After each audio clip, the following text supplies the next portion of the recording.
네, 안녕하세요. 뇌부자들 문학살롱 뇌부 책방입니다. 네, 오늘은 저와 손정현 선생님이 뇌부 책방을 진행하려고 합니다. 근데 손정현 선생님은 아마 이 뇌부 책방이 처음이죠? 그렇죠. 뭐 이전에 인터뷰했던 걸 한번 봐봤는데 나에게 책은 신발이라고 이야기를 한 적이 있었는데 평소에 좀 책은 읽으시는 편이세요? 제 취미가 시간 날 때 서점 가는 거거든요. 그래서 책을 사죠. 책을 사서 수집을 하시나요? 집에다 좀 쌓아놓고 있어요. 차곡차곡. 서문 정도까지 읽고. 욕심은 있는데 잘 많이 읽지는 못하고 있습니다. 요즘에는. 근데 나에게 책은 신발, 그건 좀 흑역사라서 잊어주시면 좋겠네요. 네, 저도 사실 책 많이 읽는다고 얘기는 하지만 많이 사는 편인 것 같아요. 사기만 많이 사고 심지어 뭐 이 뭐지 태블릿으로 볼 수 있는 그 구독을 할 수 있는 게 있어요. 뭐 책을 무제한으로 읽을 수 있는데 그냥 그 중에서 몇 가지만 볼 수 있는 그런 게 있는데 그것도 해서 처음에는 뭐 한 달에 한 권만 봐도 이득이다. 이렇게 해가지고 그거를 구독을 끊었는데 한 권을 못 읽는 것 같아요. 정액제 함정이죠. 뭐 리디 삐스 뭐 이런 거죠. 그쵸. 아무튼 네. 그거를 보고 뭐 많이 보기는 하지만 저도 역시나 뭐 한 달에 읽는 권수로 따지면 그다지 되지 않는 것 같습니다. 그래도 진료실에 책장에 보면 책이 엄청 많잖아요. 이것저것. 저는 처음 들어보는 작품들도 많던데. 아무래도 저희 멤버 중에 제일 책 많이 읽는 사람은 압도적으로 우리 윤희유 선생님이 아닐까. 진짜 좀 찔리네요. 가끔 환자분들이 물어보실 때도 있어요. 저거 다 읽으셨냐고. 다 읽은 거 아니에요, 그러면? 예도 아니고 노도 아니고 대답을 안 하죠. 그래도 꽤 많이 읽긴 했는데 다 읽지 못했던 것 같아요. 거기 있는 책들. 아무튼 네. 책은 마음의 양식이니까 또 저한테는 신발이기도 하고 많이 읽어야 될 텐데. 그래서 오늘은 좀 어떤 책을 우리 윤희유 선생님이 가져오셨나요? 네, 오늘 이야기해볼 책은 알베르 까뮈의 페스트라는 책이에요. 혹시 이 알베르 까뮈의 책을 읽어보신 게 있으신가요? 뭐 이방인, 페스트 뭐 등등 작품들이 있는데 페스트는 제목만 그리고 그 줄거리만 알고 있고 이방인 읽은 기억이 나네요. 제일 대표작이죠. 네. 그래서 이 알베르 까뮈라는 작가는 제가 정말 좋아하는 작가인데요. 네. 뭐 이방인도 있고 페스트도 있고 정의 사람들이라는 책도 있고 그거는 이제 연극 작품이라서 저희 연극반에서 한번 공연을 올린 적도 있어요. 제가 출연하진 않았지만 그래서 좀 익숙하기도 하고 정말 좋아하는 작가예요. 그 오늘 페스트에 대해서 이야기하면서도 좀 느낄 수 있겠지만 정말로 깊이도 있고 또 담백하고 사람에 대한 애정이 있는 작가라는 생각이 들고요. 솔직히 책이 좀 많이 어렵게 느껴질 수 있어요. 저도 처음에 읽을 땐 굉장히 어려웠었는데 차근차근히 생각하면서 읽다 보면 진짜 많은 걸 느낄 수 있고요. 이 페스트의 내용을 간략하게 이야기해보면 당시에 한 1940년대 정도가 배경인데요.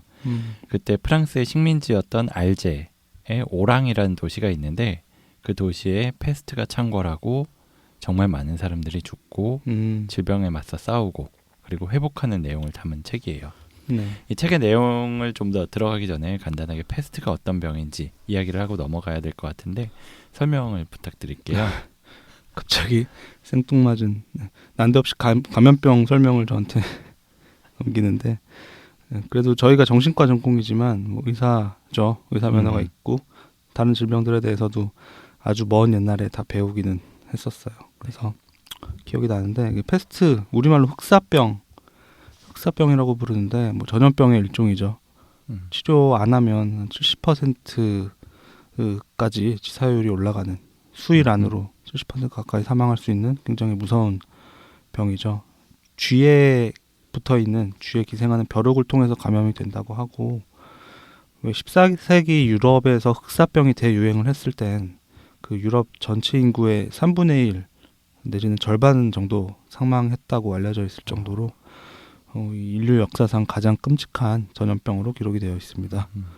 다행히 뭐 지금은 이 질병의 원인이 병태 생리가 다 밝혀져서 진단이 잘 되고 제때 늦지 않게 항생제 치료를 시작하면 치사율이 굉장히 낮아진 정복이 된 질병이기는 하지만 뭐 아직도 멸종된 건 아니고 네. 우리나라에서는 최근에 뭐 케이스가 발견됐다는 얘기는 없지만 중국에서 최근에 뉴스 났었죠. 네. 2명이 패스트 확진되었다는 보고가 있고 또 알려지지 않은 지금 유행이 내륙에서 지금 진행되고 있다 이런 뭐 괴담 같은 얘기도 있어서 많은 사람들이 걱정을 하고 있는 중이기도 하고요. 네, 맞아요. 치사율이 70%라는 건 굉장히 무시무시하고 그러게요. 실제로 유럽 인구의 한 절반 가까이가 사망했다는 건 진짜 상상하기 힘들 것 같아요. 지금 만약에 우리나라에 이 병이 돌아서 인구의 절반이 죽는다 하면 그쵸. 지금 저하고 선생님 중에 한 명이 죽는 거잖아요. 그러네. 거기다가 뭐 가족들까지 치면은 무조건 가족 안에 누군가가 죽을 수밖에 없는 굉장히 엄청난 무서운 병인데 그만큼 이 패스트가 치료 방법이 알려지지 않은 시점에선 진짜 무시무시했을 거고요. 이 한 도시에 패스트가 퍼진다는 건 굉장히 끔찍한 재앙이죠. 그래서 이 소설에선 그런 재앙을 겪으면서 여러 사람들이 각자 어떤 경험을 하고 거기서 어떤 감정을 느끼고 생각하고 행동하는지를 보여줍니다. 이 도시의 복원을 책임지는 의사도 나오고 뭐 성직자, 예술가, 행정가, 그 밖에 여러 사람들, 뭐 심지어 다른 도시에서 하필 이때 그 도시를 방문했던 사람까지 각자 다른 입장에서 이 공동의 재앙을 겪을 때 보이는 여러 가지 모습들이 참 인상적인 책입니다.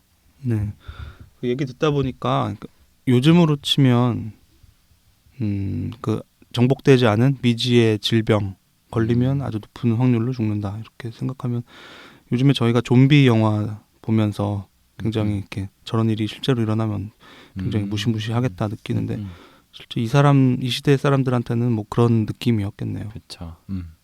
원인도 모르고 걸리면 아주 높은 확률로 죽어나가는 그런 병이라는 측면에선. 그래서 이 오랑이라는 도시에 어떤 일이 일어났고 사람들이 어떻게 반응할지 진짜 궁금해지네요. 우선 저희가 준비한 첫 번째 부분 낭독을 먼저 듣고 얘기를 이어나가면 될 것 같은데 오늘 읽을 책은 이 패스트 작품의 여러 번역본 중에서 민음사에서 출판된 세계 문학 전집 중에서 가져왔다고 합니다. 네. 하지만 나는 이 고장 사람이 아닌데요. 지금부터는 유감입니다만 선생은 이 고장 사람입니다. 다른 모든 사람들처럼 말입니다. 랑베르는 흥분했다. 이건 그야말로 인도적인 문제입니다. 서로 마음이 잘 맞아서 살고 있는 두 사람에게 이러한 이별이 어떤 것인지 아마 선생님께서는 이해하지 못하실 겁니다. 리우는 곧바로 대답하지 않았다. 그러다가 그는 자기도 그걸 잘 이해한다고 말했다. 그는 랑베르가 다시 아내와 만나고 서로 사랑하는 사람들 모두가 다시 결합하기를 진심으로 원하는 바이지만 포고와 법률이 있고 패스트가 있으니 자기의 역할은 마땅히 해야 할 일을 완수하는 것이라고 말했다. 아니지요. 선생님은 이해하지 못하세요. 선생님 말씀은 이성에서 나오는 말씀이죠. 선생님은 추상적이십니다. 잠시 후 의사는 고개를 흔들었다. 그 신문기자의 행복에 대한 조바심에도 일리가 있었다. 그러나 리유에 대한 그의 비난은 정당했던가? 선생님은 추상적이십니다. 패스트가 더욱 성해져서 일주일에 사망 환자 수가 평균 500명에 달하고 있는 병원에서 보낸 그날들이 정말로 추상적이었을까? 그렇다. 불행 속에는 추상적이고 비현실적인 일면이 있다. 그러나 추상이 우리를 죽이기 시작할 땐 정신을 바짝 차리고 그 추상과 대결해야 한다. 다만 리유는 그것이 그리 쉬운 일이 아니라는 걸 알고 있었다. 매일 저녁 어머니들은 여러 가지 치명적인 징후를 띤 노출된 배를 앞에다 두고 추상적으로 변해버린 표정으로 그렇게 소리치는 것이었고 매일 저녁 사람들의 팔이 리유의 팔을 붙들고 늘어졌고 무용한 말들, 약속들 그리고 눈물이 쏟아져 나왔고 또 매일 저녁 구급차의 사이렌은 모든 고통과 마찬가지로 헛된 감정의 발작을 불러일으키는 것이었다. 그리고 언제나 비슷한 모습으로 계속되기만 하는 저녁들을 오래 겪고 나자 리우는 끝없이 되풀이되는 비슷한 광경의 기나긴 연속 외에는 아무것도 기대할 수 없었다. 그렇다. 패스트는 마치 추상처럼 단조로운 것이었다. 단 한 가지 달라진 것이 있다면 그건 바로 리우 자신이었다. 그는 그날 저녁 공화국의 여신상 밑에서 오직 마음속에 차오르기 시작한 벅찬 무관심만을 의식하면서 랑베르가 들어간 호텔의 문을 바라보다 그걸 느꼈다. 네, 잘 들어봤습니다. 이 부분 어떤 내용인지 설명을 부탁드릴게요. 네, 이 소설은 총 5부로 나뉘어져 있습니다. 그중에 1, 2부는 패스트가 오랑의 시작이 되고 퍼져가는 이야기, 4, 5부는 사람들이 패스트와 맞서서 싸워서 극복해내는 이야기, 3부에서는 패스트의 피해가 얼마나 심각하게 퍼졌는지 이렇게 이야기가 나옵니다. 그래서 1부에서 어느 봄날에 오랑시에 느닷없이 죽은 쥐들이 발견이 됩니다. 그 수가 처음엔 한두 마리에서 정말 끔찍하게 많을 정도로 쏟아져 나왔고, 그리고 이어서 사람들이 알 수 없는 열병에 걸리고 갑자기 죽기 시작하죠. 처음에는 몇 명 단위였던 것이 나중엔 하루에 수백 명 단위로 엄청나게 수가 늘어납니다. 아무튼 1부의 마지막에는 이 열병이 패스트라는 걸 의사들이 알아내고 더 이상의 확산을 막기 위해서 도시를 폐쇄하고 패스트를 공표하게 합니다. 그래서 오랑시에서 밖으로 사람들이 나가는 게 통제가 됩니다. 그러자 다른 도시에서 오랑시로 취재차 왔던 기자인 랑베르는 자기는 원래 이 도시 사람이 아니다. 그리고 자신이 패스트에 걸리지 않았다는 것만 확인해 달라. 그러면 빠져나갈 수 있을 테니 라고 하면서 어떻게든 빠져나가서 자신이 정말 사랑했던 그 연인을 만나야겠다. 만나러 가고 싶다라고 이야기를 하는 겁니다. 그래서 의사인 리유에게 본인이 멀쩡하다라는 걸 확인해 달라고 부탁하는 장면이에요. 그래서 이 기자인 랑베르로서는 이 상황이 진짜 당황스럽고 억울하고 답답하고 공포스럽고 그럴 것 같기는 하네요. 본인이 올 때야 원해서 온 거지만은 그냥 취재하려고 잠시 들린 도시인데 여기서 이런 사건이 일어나고 밖으로 나가지도 못하고 이 패스트가 다가오는 이 위험 속에서 갇혀 있어야 된다는 게 어쩌면은 그 사랑하는 연인을 이제 다시 못 만날 수도 있다는 그런 사실이 정말 믿어지지 않았을 것 같아요. 저 같아도 누구라도 랑베르처럼 어떻게든 벗어나고 싶은 마음이 들고 그런 노력을 했겠네요. 그렇죠. 생각해보면 진짜 여행하다가 그 도시에서 갑자기 이런 일이 생긴다, 뭐 테러가 일어나서 도시가 마비된다 막 이러면 굉장히 당황스럽고 무조건 나가려고 할 텐데 나갈 방법도 없으면 정말 무섭고 답답하고 그럴 것 같아요. 그래서 이 장면에서 랑베르는 자신의 사정을 알아주지 않는 것 같은 이 의사인 리유를 굉장히 비난합니다. 선생님은 추상적이라고요. 그러니까 각 개인의 구체적인 사정에 대해서 이해하지 않는 것처럼 보이고 특히나 자기 자신의 행복을 눈앞에 바로 보이지 않는 그 패스트라는 병 때문에 가로막는다 이렇게 생각하니까 이 추상적인 이유로 자신의 구체적인 행복이 좌절되니까 굉장히 화가 났을 거예요. 근데 제가 이 책을 처음 읽은 게 의과대학 학생 때였거든요. 네. 근데 그때는 여러 가지 질병에 대해서 뭐 이론적으로 배우긴 했지만 구체적으로 뭐 그 병이 어떤 모습인지, 그래서 사람들이 어떻게 고통스러워하고 또 어떻게 하면 낫게 되는지, 뭐 그 과정에서 의료진들, 뭐 의사나 뭐 간호사나 그밖에 다른 의료 시설에 종사하는 분들이 무슨 일을 하는지를 잘 몰랐잖아요. 그쵸. 그러다 보니까 뭐 저 역시나 병에 대해서는 좀 추상적으로밖에 모르고 있었고, 그래서 그랬는지 저도 그때는 처음 읽었을 땐 약간 랑베르라든지 아니면 다른 사람들하고 비슷한 생각을 가지고 있었던 것 같아요. 돌이켜보면 이 의사 리유에 대해서는 그렇게까지는 공감하지 못했었던 것 같습니다. 네, 저도 생각해보면 의대 다닐 때는 어떤 병에 대해서 충분히 이해 못했죠, 당연히. 그냥 뭐 이런 증상이 있으면 이런 진단을 의심을 하고 치료법은 뭐 이런 게 있다. 그냥 정말 종이 책 안에서 이론적으로만 알았던 것 같고, 나중에 수련 받고 실제로 이제 환자분들을 병원에서 보게 되면서 점점 구체적으로 이렇게 이름 붙여진 증상이 어떻게 표현이 되는지, 또 어떤 고통이 있는지, 어떤 어려움이 있는지 뭐 아직도 알아가는 중일 것 같고요. 특히 정신과 환자분들의 증상에 대해선. 그렇게 보면 소설의 이 시점에서 리유한테도 패스트가 추상적이었을 것 같기는 해요. 언제나 비슷한 모습으로 계속되기만 하는 저녁들을 오래 겪고 나자 리유는 끝없이 되풀이되는 비슷한 광경에 기나긴 연속 외에는 아무것도 기대할 수가 없었다. 그렇다. 패스트는 마치 추상처럼 단조로운 것이었다. 이 부분인데, 그러니까 이 시점까지는 아직은 그 의사인 리유도 패스트가 각각의 개인들한테는 어떤 의미인지 공감을 별로 못하고 있는 것 같긴 하네요. 네, 그렇죠. 이 리유가 소설 중간에 뭐 소개가 나오기로는 한 35살 정도로 나오는데 거의 우리 나이랑도 비슷한 나이잖아요. 그러네요. 그래서 좀 더 요번에 읽을 때는 더 공감이 갔었던 것 같기도 하고요. 아무튼 이 시점까지는 그 리유도 점점 늘어나는 패스트 환자들을 보고 뭐 그들이 어떤 경험을 하는지 지켜보긴 했지만 아직은 그들을 충분히 공감하지 못하고 자신의 시각에서만 생각을 했던 것 같아요.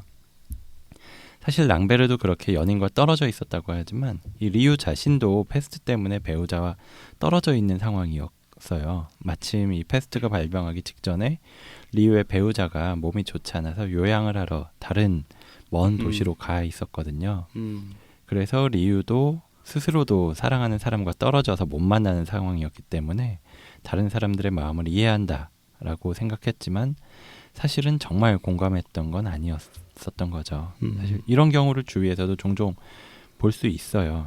어떤 사람이 괴로운 마음을 표현할 때 나도 그와 비슷한 경험을 했다 이렇게 생각하고 그 사람을 이해한다라고 이야기할 수 있는데 사실은 이 모든 사람의 각각의 사정이 서로 다르잖아요. 네. 그렇기 때문에 나한테는 그게 답이지만 그 상대방에게는 답이 아닐 수 있는 것에 대해서 그걸 좀 생각해보지 않고 쉽게 조언하는 게 때로는 뭐 상대방에게 상처가 되기도 하고요.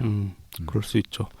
저희가 진료실에서 사실 조심해야 되는 부분이기도 한데 그렇죠. 그래서 여기서 이 랑베르가 선생님이 추상적이다라고 비난하는 데에 대해서 리유가 처음에는 억울하고 화가 났다가 다시 생각을 해보고는 자신도 사실은 정말로 패스트에 대해서 추상적이었다 라는 점을 인식을 하는 것 같네요. 그래 좋습니다. 이제 이야기가 어떻게 이어지는지 다음 대목을 낭독해 보도록 하겠습니다. 이번에는 제가 읽어볼게요.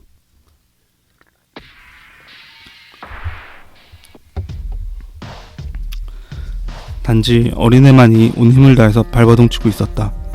리유는 가끔 가다가 딱히 그럴 필요성이 있어서라기보다는 오히려 현재 자기의 무력한 부동 상태에서 벗어나기 위해서 어린애의 맥을 짚어보곤 했는데 눈을 감으면 그 요란한 맥박이 자기 자신의 동요와 뒤섞이는 것을 느꼈다. 그때 그는 고통받는 어린애와 한몸이 된 것을 느꼈으며 아직 몸이 성한 자신의 모든 힘을 다해서 그 애를 지탱해 주려고 애쓰는 것이었다. 그러나 순간적으로 일치되었다가도 두 사람의 심장 고동은 다시 엇갈려 어린애는 그만 그에게서 빠져나가는 것이었고 그러면 그는 그 가느다란 소목을 놓고 자기 자리로 돌아오곤 하는 것이었다. 리유는 어린애는 보통의 경우보다 더 오래 저항하고 있다고 말했다. 파늘루는 벽에 기댄 채 어딘지 약간 맥이 풀린 듯이 보였는데 그때 들릴까 말까한 소리로 이렇게 말했다. 결국 죽는 거면서 남보다 더 고통을 겪는 셈이지. 리유는 갑자기 그에게로 몸을 돌려 말을 하려고 입을 벌리다가 그만두었다. 자신을 억제하려고 애쓰는 빛이 역력해 보였다. 그러고는 다시 시선을 어린애에게로 돌렸다. 네, 잘 들었습니다. 이 장면은 아까 장면이 2장 초반이었고 이 장면은 4장 초반으로 그 사이에 굉장히 많이 질병이 퍼지고 3장에서는 정말로 많은 사람들이 죽어 나갔다. 그리고 사람들이 어떤 혼란을 겪었고 뭐 이런 얘기들이 나온 다음에 4장으로 넘어가서 패스트를 치료하기 위해서 의사인 카스텔, 좀 더 나이가 많은 분이고 아마 감염 쪽 전공을 하신 분인 것 같아요. 네. 그분이 패스트 치료 혈청을 만들려고 했지만 실패를 하고 또 다시 시도를 하는 시점입니다. 이렇게 쉽게 패스트가 잡히지 않으니까 어떤 사람들은 절망하기도 하고 또 이 장면에 잠깐 언급이 된 파늘루처럼 이 파늘루는 도시의 성직자인데요. 이 패스트가 사람들이 죄를 지어서 벌을 받는 것이다 이렇게 생각을 하고 더 열심히 기도를 해야 된다라고 주장을 했던 사람입니다. 그러면서 의사들의 시도는 부질없는 것이다 이렇게 이야기를 하기도 하고요. 여기서는 이 카스텔이 새로 만든 혈청을 리유가 어린 아이에게 주사를 하고 그 아이가 낫기를 빌면서 그 병세가 어떻게 진행되는지 밤새 지켜보는 장면이에요. 그래서 앞서 낭독한 장면에서는 리유가 자신이 추상적이었다 이런 걸 깨달았지만 그렇다고 어떻게 달라질 수 있을지는 몰랐을 겁니다. 근데 방금 읽은 이 장면을 보면 굉장히 이 리유가 깊은 공감을 하는 모습을 이 아이와 리유의 맥박이 일치했다가 떨어진다 이런 장면을 가지고 상징적으로 보여주고 있습니다.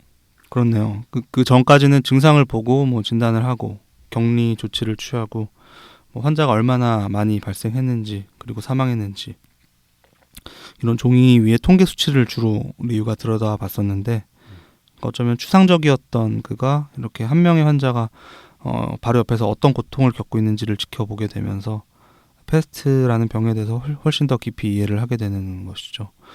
이렇게 깊이 공감을 하다 보니까 리우가 그렇게 낫게 하려고 애쓰고 있는 환자한테 파넬로라는 이 사람이 결국 죽는 거면서 남보다 더 고통을 겪는 셈이지, 이렇게 냉소적으로 말하는 걸 듣고 순간적으로 분노심이 확 불타오르는 모습도 보이네요. 맞아요. 사실 이런 경험을 저도 가끔 했었던 것 같아요. 그러니까 그냥 다른 사람들이랑 보통 뭐 친구들이든지 뭐 누구랑 이야기를 하다가, 특히나 제가 전공으로 하고 있는 정신과 질환들에 대해서 뭐 우울증이야 뭐 좀 그냥 시간 지나면 낫는 거 아니야? 뭐 그게 뭐가 힘들다고 그래? 뭐 이런 얘기를 듣는다든지, 아니면 우울증 그거 치료해봤자 낫지도 않는 거 뭐하러 치료해? 뭐 이런 얘기를 문득 들을 때가 있어요. 그러면은 맞아요. 저도 모르게 진짜 화가 날 때가 많거든요. 아무튼 그런 경험을 지금 리우가 하고 있다라고 생각을 하고요. 이렇게 경험을 통해서 달라지는 리우의 모습을 보면서 저 스스로에 대해서도 좀 돌아보는 계기가 됐었습니다. 제가 이 책을 처음 본 게 학생 때였다고 말씀드렸는데, 네. 그 다음에 한 3년 정도 전에 이 책을 다시 한번 읽었었어요. 그래서 솔직히 말해서 처음 봤을 땐 진짜 어렵고 지루한 책이다 이렇게 생각을 했었는데, 그 3년 전은 제가 전문의가 되고 나서 뭐 이런저런 병원에서 많은 환자들을 만나고 치료도 하고 뭐 나아지는 것을 보면서는 좀 기쁘기도 하지만 별로 달라지지 않는 사람들을 보면서는 좀 내가 제대로 하고 있는 건가 뭐 이런 생각하면서 좌절하기도 하던 그런 시점에 이 책을 다시 읽었거든요. 솔직히 예전의 경험 때문에 별로 기대 안 하고 읽기 시작했다가 정말 단숨에 끝까지 읽으면서 큰 감동을 받았는데, 그럴 수 있었던 이유가 아마도 저 역시나 인턴 때부터 시작을 해서 전공의, 전문의까지 임상 경험을 하면서 그저 좀 추상적으로만 느껴졌던 질병의 고통이라는 걸 정말로 좀 구체적으로 느낄 수가 있었고, 그런 환자분들을 어떻게 대해야 될지에 대해서 굉장히 고민을 하던 시점이었기 때문에 특히나 뭐 이 책 그리고 리우의 생각이나 행동이 더 크게 와닿았던 것 같아요. 저도 뭐 지금 방금 희우가 한 얘기에 대해서 거의 똑같이 느껴온 것 같아요. 책으로만 배울 때보다는 정말 하루하루 경험을 직접 얼굴을 뵙고 하면 할수록 구체적으로 이 병, 뭐 그 증상, 그 고통에 대해서 느끼고 생각하게 되는 것 같은데요. 제가 팟캐스트는 하면서 유튜브 안 하는 건 뭐냐 뭐 이런 얘기를 멤버들이 물어보기도 하는데, 뭐 여러 가지 이유가 있지만 뭐 이런 것도 사실 있기는 한 것 같아요. 어떤 병이나 그 병을 겪은 다른 사람을 제가 뵀던 기억에 대해서 쉽게 이야기하는 게 좀 어렵다는 생각인 거죠. 뭐 이론적인 얘기는 얼마든지 할 수 있지만 일단 별로 재미가 없기가 쉽고, 그러면 이제 저희 경험에 대해서, 진료 경험에 대해서 얘기를 하게 될 텐데, 그런 개인의 구체적인 사정에 대해서는 제가 잘 이해를 못한 채 얘기를 할 때도 있을 거고, 제가 이해를 한다고 해도 그런 곳에서 제가 얘기하는 게 누군가 그 당사자한테는 기분 나쁘게 들릴 수도 있을 것 같다, 이런 생각을 하면 이건 뭐 제 팩터겠지만 정말 불안해져서 말을 더 잘 하지도 못하는 말을 더 못하겠더라고요. 경직이 되기도 하고, 사실 다른 멤버가 그런 얘기를 할 때도 좀 그런 마음이 들 때도 있는 것 같고, 그래서 얼굴이 안 보이는 팟캐스트는 그나마 해도 유튜브는 못하겠다는 핑계를 대고 있죠. 네. 사실 저도 그런 생각을 할 때가 많아요. 그리고 저희 뭐 댓글 달아주시는 분들 중에서도 이렇게 뭐 경험을 다 얘기하면은 뭐 겁이 나서 병원에 못 갈 것 같다 뭐 이런 댓글을 본 적도 있는데, 거기에다가 뭐 저희 또 대답을 한 게 웬만하면 다 익명성은 무조건 지키고, 그리고 또 조금씩 상황을 바꿔서 알 수 없게 이야기를 하기는 하지만, 그래도 뭐 어쩔 수 없이 좀 더 자세히 설명을 하고 그러다 보면 조금씩 저건 내 얘기인가 하는 거를 느끼시는 분들도 있을 거예요. 물론 네. 그분의 이야기는 아닐 가능성이 훨씬 높지만 오해하시는 경우도 많아요. 그렇죠. 맞아요. 네. 워낙에 이게 좀 비슷한 경우나 그런 네. 게 많다 보니까 그렇게 네. 느끼실 수도 있는데, 그러다 보니까 저도 특히나 이런 어떤 병에 대해서 얘기하거나 그럴 때 약간 흥미롭게, 그러니까 재미있게 얘기하는 건 좋은데 그게 흥미거리가 될까봐 걱정할 때가 좀 많아요. 그래서 저 같은 경우에도 유튜브까지는 하지만 뭐 방송이라든지 아니면 인터뷰라든지 이런 게 오면은 되게 하기가 겁나고 웬만하면 안 하려고 하기도 하고 제가 하고 싶은 말을 그냥 그대로 할 수 있는 저희끼리 하는 방송은 좀 하지만 그렇지 않은 경우는 좀 조심하는 것 같고요. 네. 그리고 또 정현이가 이렇게 얘기할 때 조심하려고 하다 보니까 실제로는 저희 중에서 말을 잘하는 친구기도 해요. 어떤 말을 할지 미리 준비하고 꽤 열심히 찾아보잖아요. 그래서 그게 힘들어서 잘 안 하죠. 아무튼 자기는 말 잘 못한다고 하니까 좀 아쉽기도 합니다. 아무튼 좋습니다. 다음 장면으로 넘어갈게요. 네네. 이후에 시간이 좀 더 흐르고 시원한 계절이 옵니다. 이게 병이 처음 발병하는 게 봄에 시작이 되고 여름을 거치면서 점점 병이 많이 확산이 돼요. 특히 이 오랑이라는 도시 알제는 아프리카 대륙에 있거든요. 그래서 굉장히 더 더웠을 텐데 보통 알다시피 이런 열병 같은 경우에는 여름에 좀 더 퍼지는 경향이 있거든요. 아무튼 그러다가 시원한 계절이 다가오면서 갑작스럽게 패스트가 약해집니다. 그리고 그때까지는 거의 듣지 않았던 이 카스텔의 혈청에 반응하는 사람들도 늘어나고 마침내는 패스트를 정복했다라고 이야기할 수 있는 상황에 이르게 됩니다. 근데 그렇지만 그 순간에 리유의 친구인 타루, 이 타루는 외지인이었지만 패스트가 번지기 시작했을 때 하필이면 그 도시에 있었고 근데 누구보다도 앞장서서 보건대를 조직하고 운영하면서 병과 맞서 싸웠던 사람이 있는데요. 그가 좀 피곤해서 또는 뭐 몇 번의 혈청 주사를 깜빡하고 맞지 않았다가 패스트에 걸리게 됩니다. 그리고 결국 다른 환자들과 마찬가지로 짧은 순간에 고통스럽게 죽어버리는데요. 지금 낭독할 부분은 여기에 이어지는 이야기입니다. 그 후의 밤은 투쟁의 밤이 아니라 침묵의 밤이었다. 세계로부터 단절된 그 방에서 이제는 옷을 얌전히 입은 시신을 굽어보며 리유는 벌써 여러 날 전 발 아래 패스트가 아우성치는 테라스 위에서 시의 문이 습격당한 직후에 느꼈던 그때의 정적이 떠도는 걸 느꼈다. 지금 그의 친구를 에워싸고 있는 침묵으로 말하면 그건 너무나도 진하고 패스트에서 해방된 도시와 거리의 침묵과 너무나도 긴밀하게 일치하는 침묵이었기 때문에 리유는 이번에야말로 정말 결정적인 패배, 전쟁을 종식시키면서 평화 그 자체를 치유할 길 없는 고통으로 만들어버리는 그런 패배라는 걸 절실히 느끼고 있었다. 의사는 결국 타루가 평화를 다시 찾았는지 어떤지 알 수 없었다. 할 일은 다 마쳤니? 라고 어머니가 말했다. 네, 전화를 걸었어요. 그래서 두 사람은 다시 침묵의 밤샘을 시작했다. 리유의 어머니는 이따금 자기 아들을 바라보았다. 어머니의 시선과 마주치면 그는 미소를 지어 보였다. 밤에 익숙한 소음이 거리에서 거듭 들려왔다. 비록 아직 허가는 다시 나지 않았지만 많은 차량들이 운행되고 있었다.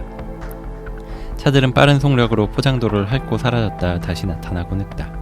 사람들의 말소리, 고함쳐 부르는 소리, 다시 돌아온 침묵, 말굽소리, 커브를 도는 전차 두 대가 삐걱대는 소리, 분명치는 않지만 웅성대는 소리, 그리고 다시 밤의 숨소리. 베르나르야, 네? 고단하지 않으냐? 아니요. 그때 그는 어머니가 무슨 생각을 하고 있는지를 알았고 또 어머니가 자기를 사랑하고 있다는 걸 느꼈다. 한편 한 인간을 사랑한다는 건 대수로운 일이 아님을 적어도 사랑이라는 것이 자신의 표현을 발견할 수 있을 만큼 충분히 강력한 곳이 못 된다는 걸 그는 알고 있었다. 그래서 그의 어머니와 그는 언제나 침묵 속에서 서로를 사랑할 것이다. 그리고 어머니는 혹은 그는 일생 동안 자기네들의 애정을 그 이상으로 드러내 보이지 못한 채 죽을 것이다. 네. 이런 말이 좀 역설적이긴 한데 정말 좋은 대목이네요. 감동적인 대목인 것 같아요. 물론 그 리유의 친구 타루는 죽었지만 이 장면은 너무나 비극적인 슬픈 장면이기는 하지만 이 순간 이 밤에 리유를 위로하는 어머니의 말이 정말 따뜻하게 느껴지는 것 같습니다. 그렇게 많은 현란한 그런 표현이 아니고 고단하지 않으냐라는 한마디 말로도 어머니가 나를 사랑하고 있구나, 언제까지나 어머니와 나는 서로를 사랑하겠구나 라고 느꼈다는 거죠, 리유가. 네, 맞아요. 저도 이 대목을 읽을 때 정말 감동을 받고 울컥하기도 했는데요. 때로는 정말 구구절절하게 막 긴 이야기보다 이렇게 짧은 말 한마디에서 크게 울림을 느낄 때가 있거든요. 이 어머니는 물론 리유가 고단하고 지친 거 알았겠죠. 그쵸. 물어보는 게 아니잖아요. 네. 게다가 조금 전에 그 큰 절망의 순간 친구가 죽는 장면을 같이 옆에서 지켜봤으니까 더더욱 그 리우의 마음을 이해하셨을 거예요. 하지만 그거에 대해서 뭐 이런저런 말을 많이 하지도 않고 고단하지 않으냐? 이렇게 던지는 말 한마디 위로의 말이 얼마나 좋은지 저도 여기를 읽을 때 제가 마치 이 말을 듣는 것 같은 기분이 들어서 굉장히 위안이 많이 됐었던 것 같아요. 네. 정말 때로는 어떤 뭐 많은 뭐 여러 가지 말보다도 그런 따뜻한 위로의 그 한마디, 사실 말이 아니더라도 그 내용이 중요한 게 아니고 상대방을 아끼는 그 진정한 마음이 크게 와닿는 것 같아요. 그게 말일 수도 있고 뭐 시선일 수도 있고 하나의 손짓일 수도 있을 것 같은데 여기서 어머니가 그런 역할을 보여주신 것 같아요. 윤희 선생님이 그렇게 위안이 많이 되고 울컥했다고 하니 저도 한번 제대로 읽어봐야겠다는 생각이 드네요. 네, 진짜 좋을 거예요. 정말로 지쳤다고 생각이 될 때나 그럴 때 한번 쭉 읽어보면 정말 큰 위로가 될 거라고 확신합니다. 그리고 네. 오늘 저희는 이 의사인 리우의 시점에서 집중해서 읽었는데 그건 아마도 제가 의사여서 더 공감을 하게 된 것도 있었을 거예요. 근데 단지 이게 병이다. 패스트라는 병의 이야기고 그리고 그를 치료하는 의사라는 구조에서만 이 책을 읽을 게 아니라 어떤 힘든 일을 겪어가고 있는 많은 분들에게도 위로가 될 수 있는 책이라고 생각을 해요. 이 알베르 까미가 원래 이 소설을 쓸 때 생각했었던 건 그게 1940년대라고 했잖아요. 그 2차 세계대전 때의 이야기를 가지고 쓰려고 했었던 거라고 하거든요. 그만큼 뭐 전쟁이 될 수도 있고 아니면 전쟁이 아니라 뭔가에 대한 투쟁, 싸움, 뭔가 힘든 상황에서 이겨내려고 고생하고 있는 분들에게 정말 많은 위로가 되지 않을까 생각을 합니다. 그러니까 뭐 난 의사가 아니라서 별로 와닿지 않을 거다 이런 생각은 그냥 접어두시고 근데 좀 시간이 넉넉할 수 있으면 좋겠어요. 그럴 때 읽으면 좋을 것 같은데 꽤 좀 두껍거든요. 그리고 알베르 까미의 책이 좀 그냥 읽을 때는 어렵기도 해서 약간 좀 여유가 조금이라도 있을 때 읽어보시면은 굉장히 도움이 될 것 같습니다. 고민해 보도록 하겠습니다. 두껍다고 하니. 네, 좋습니다. 오늘 저희가 준비한 내용은 여기까지고요. 저희는 다음 시간에 더 흥미롭고 유익한 주제를 가지고 찾아뵙도록 하겠습니다. 혹시나 뭐 저희가 어떤 책을 한번 다뤄봤으면 좋겠다라는 생각이 드시는 분이 있으면 뭐 댓글로 남겨주시면은 한번 참고해 보도록 하겠습니다. 네, 감사합니다. 감사합니다.